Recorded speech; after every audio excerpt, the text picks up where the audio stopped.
ça, Charles de Gaulle. Don't ever forget you're golden. I will find the light in your soul. I'll be there. Never leaving you in the darkness.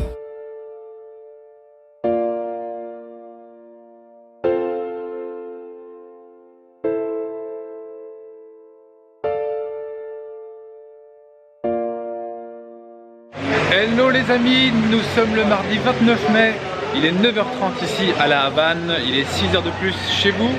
Nous sommes arrivés cette nuit à La Havane, il était 6h du matin, on va parler en française. Après un long voyage, on était bien crevés. Et donc en gros, pour ceux qui suivent nos aventures sur Instagram, et ceux qui ne nous suivent pas, je t'invite à cliquer sur le lien pour aller voir un petit peu voilà, ce qu'on fait. C'est plus intime, c'est plus perso. Là on parle plus de parentalité et différents sujets. Mais si tu as envie de suivre un peu nos aventures, va sur Instagram. Et on devait partir dimanche soir à 16h de Paris-Charles de Gaulle. Et il nous manquait des cartes de tourisme pour accéder à Cuba, qui sont obligatoires et qui sont délivrées directement par les tour opérateurs. Et vu que la plupart des gens partent avec des compagnies, des tour opérateurs, et ça c'est géré avant et les gens ne savent même pas qu'il faut une carte de tourisme. Et en cherchant un peu sur le web, d'autres compagnies comme Air Canada gèrent ça directement pour leurs clients. Mais nous sommes en France et Air France ne gère absolument pas ça et ils se retrouvent assez régulièrement à avoir des gens comme nous qui ne peuvent pas monter dans l'avion parce qu'ils n'ont pas leur carte de tourisme. Donc grosse galère, et ça va être le thème de la vidéo d'aujourd'hui que Amélie va te parler. C'est si on est gentil avec les gens, ils seront gentils avec nous. Si on est un peu con avec les gens, pardonnez-moi l'expression, ils seront cons avec nous. Et avant de dire que les gens sont cons, c'est peut-être nous qui le sommes.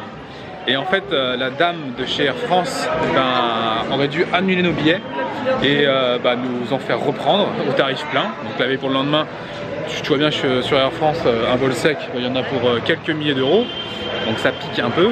Et puis voilà, elle a eu un petit peu pitié de nous. On a été super gentil avec elle, parce que autant dire qu'on aurait pu un peu s'énerver, hausser le ton, même si c'était de notre faute, en fait ça nous incombe. Mais voilà, Air France pourrait au moins prévenir ses clients, notamment quand ils t'envoient un email pour te demander des informations, pour donner aux autorités cubaines. À aucun moment ils te parlent de cette carte de tourisme. Et quand tu es à Charles de Gaulle, il n'y a rien qui est géré pour ça. Donc on aurait pu se mettre un petit peu en colère, surtout avec 3 enfants qui sont fatigués. En fait on a été super sympa avec elle et elle a été sympa avec nous, elle n'était pas obligée de le faire. Elle nous a mis des vols pour le lendemain au même prix, donc ça c'était cool. Donc nous avons pris l'avion, nous sommes arrivés cette nuit, et cette nuit, pas de bagages. Les bagages on ne sait pas où ils sont, donc ça sera notre deuxième nuit sans bagages, on vient de la faire.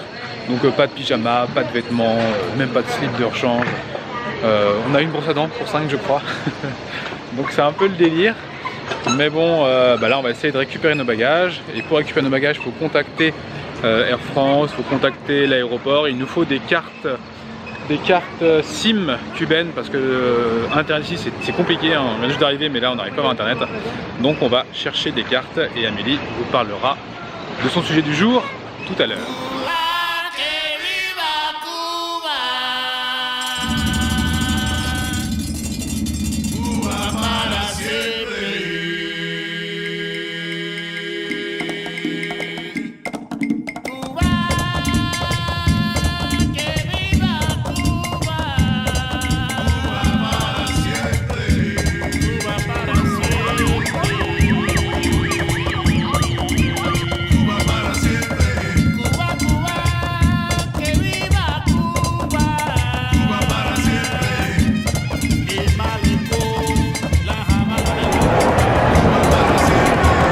Alors ils vendaient pas de forfait avec des cartes SIM. Donc en fait j'ai acheté 5 cartes d'1 heure de connexion à partir du moment où on l'utilise. Sérieux, ils sont encore à cette époque là? Ouais. Bon, ok. On verra bien. Et du coup j'ai acheté quelques habits pour Arthur. Parce qu'il y avait un magasin pour enfants. Good. C'est très moche mais du coup j'ai pris que pour lui parce que... Voilà. Ouais, lui on s'en fout s'il est moche. Mais non mais bon il a fait pipi et tout, enfin bon bref c'est pas... Ouais. Alors? C'est pas une taille élastique alors... Trop grand?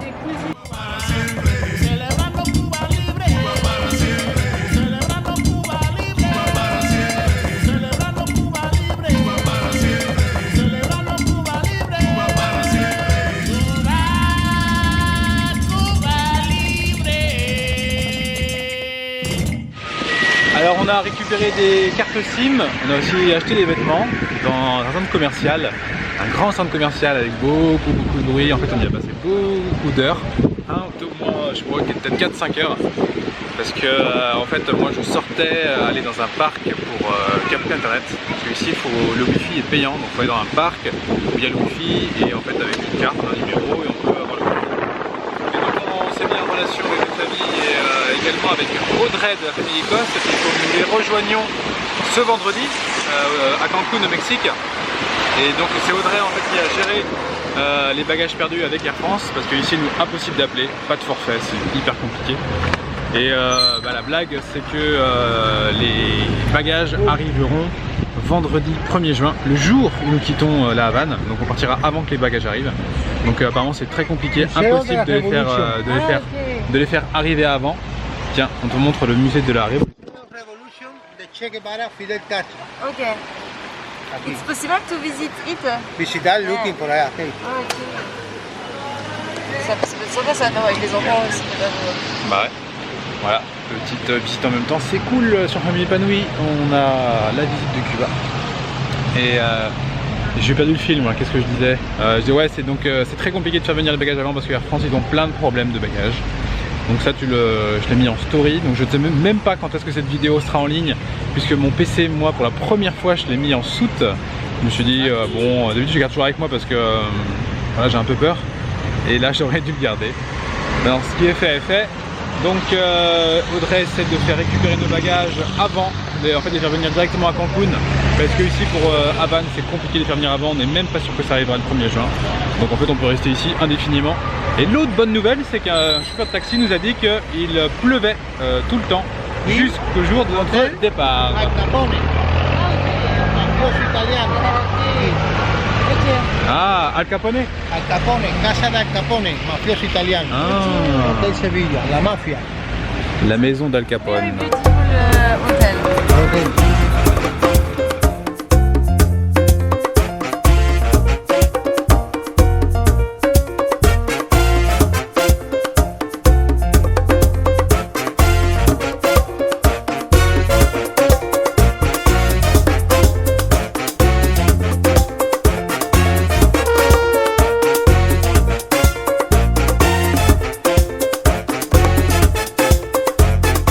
Et bien nous sommes déjà le lendemain, le temps passe vite. Hier on n'a pas eu le temps d'enregistrer la vidéo, gérer les bagages, ça prend du temps.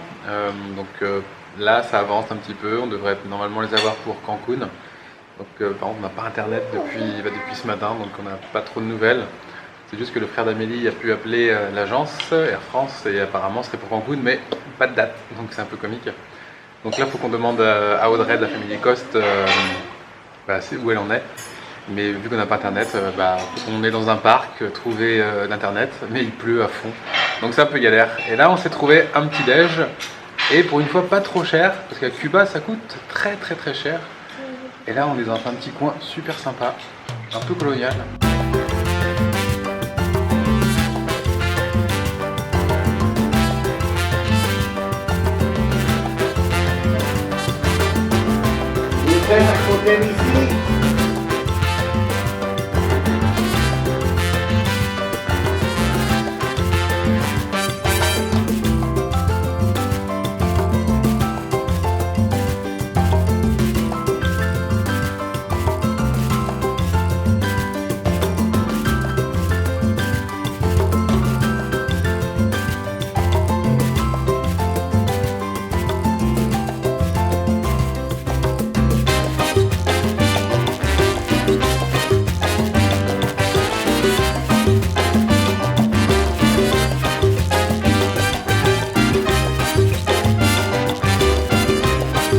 This is a beautiful family, I say, in Cuba, in the Malecón, 7 kilometers Malecón.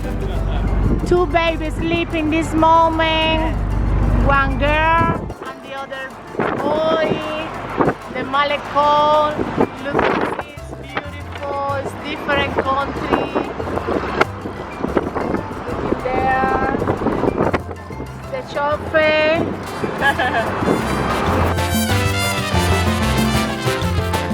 Alors la bonne nouvelle est arrivée, nos valises vont être acheminées vers Cancun au Mexique.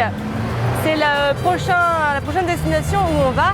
Et c'est vrai qu'il faut dire que Audrey et Sébastien de la famille Lycos nous ont énormément aidés. Enfin, ils ont d'ailleurs absolument tout géré, le rapatriement de nos bagages vers Cancun. Après, aidé aussi de mon petit frère et de certains d'entre vous qui ont été nombreux à nous donner des tuyaux, des astuces et du soutien qui nous ont fait énormément de bien. Donc tout devrait être super. Dans quelques jours, jusque-là, on vit avec les habits que l'on a achetés sur place parce que l'on n'avait rien du tout évidemment puisque tout était dans nos bagages soutes. On fait avec les moyens du bord, mais on garde le sourire et je vais t'expliquer dans cette vidéo comment garder le sourire et surtout comment amener le sourire sur toi, c'est-à-dire comment faire en sorte que même quand il y a un moment de problème, les gens puissent t'aider à leur manière, comment leur donner envie de t'aider, comment être en empathie avec eux, parce qu'on est capable d'apporter le bonheur sur soi. C'est pas une question de chance ou de malchance, c'est juste une question de comportement, donc je vais tout expliquer dans cette vidéo. Peut-être que dans ton quotidien, tu ressens beaucoup d'agressivité de par ton entourage et de par des moins proches également. Ça peut être des gens que tu connais pas, ça peut être tes collègues, ça peut être ton conjoint, ta conjointe qui va te répondre d'une manière non appropriée, en tout cas pas comme tu l'entends toi, pas de la manière empathique que tu voudrais, tout simplement parce que tes besoins ne sont pas comblés et du coup ces gens-là viennent avoir un impact très négatif avec toi. Et ça, on peut vraiment le voir à énormément de reprises dans diverses situations parce que ça arrive quasiment tous les jours. Ça nous arrive aussi. Le truc, c'est qu'il y a bien quelque chose à comprendre, c'est que nos comportements vont avoir des impacts sur le comportement des autres. Par exemple, tu vois, chez Air France, dimanche, quand on est arrivé, quand on s'est présenté à l'embarquement, nous n'avions pas la carte touristique. C'était très dommageable puisqu'il la fallait. Seulement, on ne le savait pas. Personne ne nous avait mis au courant parce que nous, on prend nos vols de manière complètement autonome. Et donc, nous avions plusieurs solutions. Nous pouvions paraître accablés et agressifs envers l'hôtesse qui nous a dit que de toute façon, quoi qu'il arrive, on ne monterait pas à bord. Ou alors, on pouvait se dire, ok, là, on ne va pas monter à bord, mais qu'est-ce qui va se passer après? Comment on va faire? Nous, c'est cette deuxième option qu'on a choisie. On s'est dit, ok, la situation, de toute façon, elle est saturée, on ne montera pas dans cet avion. Donc notre but, ça ne va pas être d'accabler de reproches ou d'être agressif envers cette pauvre hôtesse qui ne pouvait rien à notre problème. Par contre, ce qu'elle pouvait, c'est nous apporter du confort dans la suite des événements. Et c'est là où se joue la différence. C'est que quand tu comprends que ton propre comportement va avoir un impact sur celui des autres, alors tu as la clé pour changer tout ça. Et c'est là le vrai problème. C'est que souvent, on a tendance à se dire « Non, mais moi j'ai eu un comportement propre, moi c'est bon, j'ai bien fait les choses, c'était normal que j'agisse comme ça. » Et au final, qu'est-ce qu'on a? On n'a pas ce qu'on veut envers les autres. Et donc la clé, elle est là. Elle est dans le fait de comprendre que son propre comportement peut changer de celui des autres, peu importe la situation. Je vais te développer tout de suite.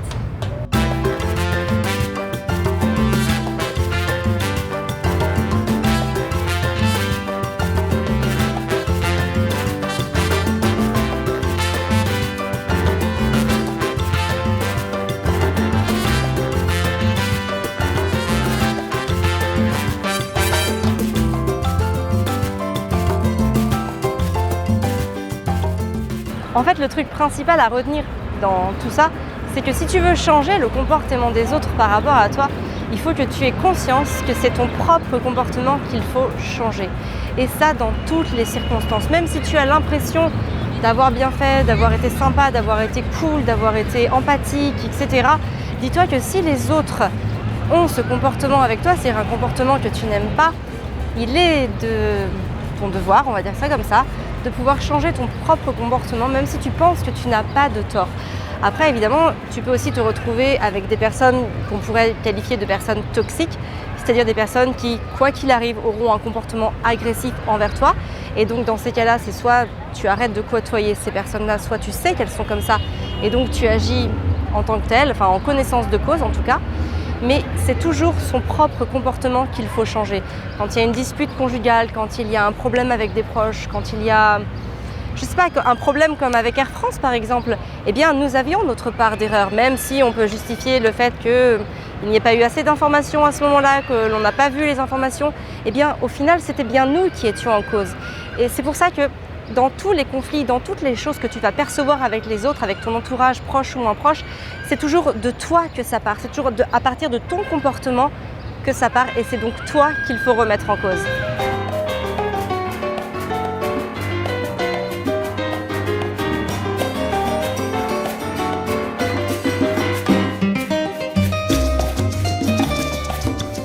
En gros, ce qu'il faut retenir de cette vidéo, c'est que si tu veux attirer à toi des gens qui sont gentils, empathiques, bienveillants, qui t'apportent de la positivité, il faut que tu le sois toi-même. En fait, il faut être ce que l'on attend des autres.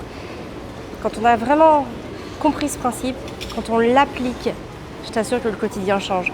Nous, quand on le fait vraiment avec Fabien, ça marche. Des fois, évidemment, on a nos émotions à gérer, c'est pas toujours facile, c'est pas toujours évident. Mais le principal, c'est de rester focus sur cet objectif. Plus tu es ce que tu veux attirer et plus tu vas l'attirer. Deviens la personne que tu veux attirer à toi et du coup les autres vont calquer leur comportement à toi. C'est naturel. Quand tu prends une posture, en général les autres s'apaisent. Je sais que Fabien le fait souvent ce genre de choses, c'est-à-dire que des fois il a affaire à une personne qui est énervée et alors il se met dans une position très détendue, très relaxée et en fait la personne s'apaise. Ça marche assez bien, c'est assez bluffant.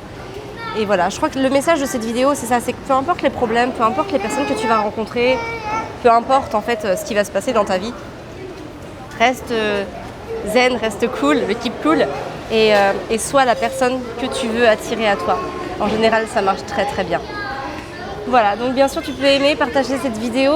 Si tu as aimé nos péripéties, n'hésite pas à liker. Tu peux bien sûr mettre un commentaire, quel qu'il soit, on les lit tous. Tu peux mettre une idée de suggestion pour une prochaine vidéo. Et bien sûr, prends soin de toi et de tes enfants.